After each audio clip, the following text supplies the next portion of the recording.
Hey everyone, so today I want to talk to you about another Jennifer Aniston film, and this one is Friends with Money. Now, as I said with my last one, I'm just sort of working through them in the pile that they're on now. I'm not really picking any of them because they look good or anything. And this was another one which I knew nothing about, but the thing that sort of attracted to me when I bought it, like when it was on the shelf and things, was the pink case, which I absolutely love, and it kind of matches my jumper as well, which is just perfect. But this was released 2006. I really should check these things, shouldn't I? But I'll put them in the below bar for you so you can go and find that out anyway, and I'll put the link to the IMDb page there as well, so all the information will be there that you need.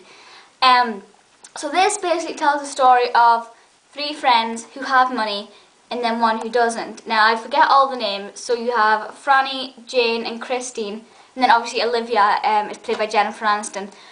And basically, it's supposed to start off with, it has that sort of stereotypical, we have money, we're happy, and Olivia doesn't have money and she isn't happy. But then obviously the moral of the story at the end of it, I'm trying to say without giving away the ending, but the moral of the story is that money doesn't always make you happy. That's the sort of moral of it, and you can sort of try and work out from there what happens to the friends and that.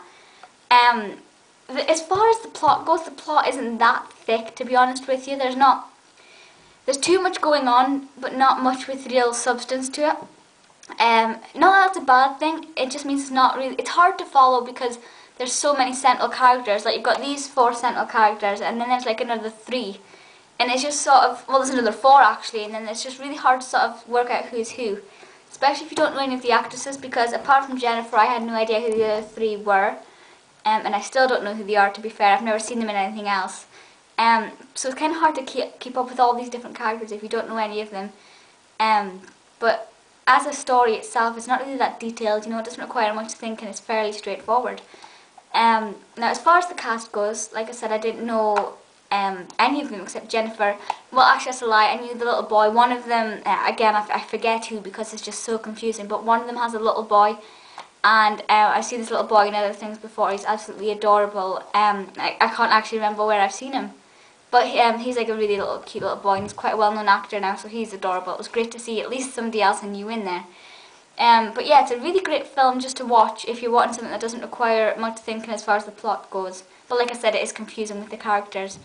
Now, as far as price goes, I was about £8 for this. It's not the cheapest.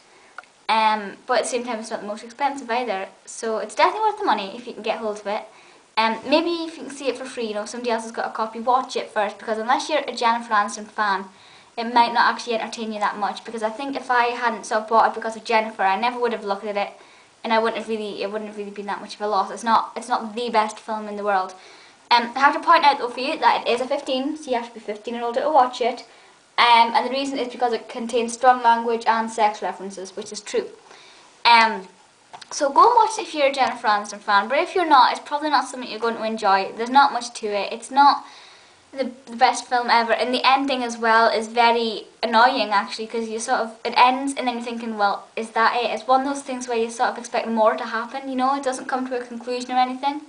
Which essentially is good because you can make up your own mind, but then at the same time it's a little bit annoying because you want to know what happens.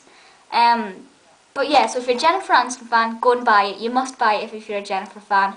But if you're not a Jennifer fan, I wouldn't recommend it because you're probably not going to engage with it unless perhaps you're a fan of the other 3 cast members, who are Joan Cusack, Frances McDormand and Catherine Keener, who, like I said, I've never heard of.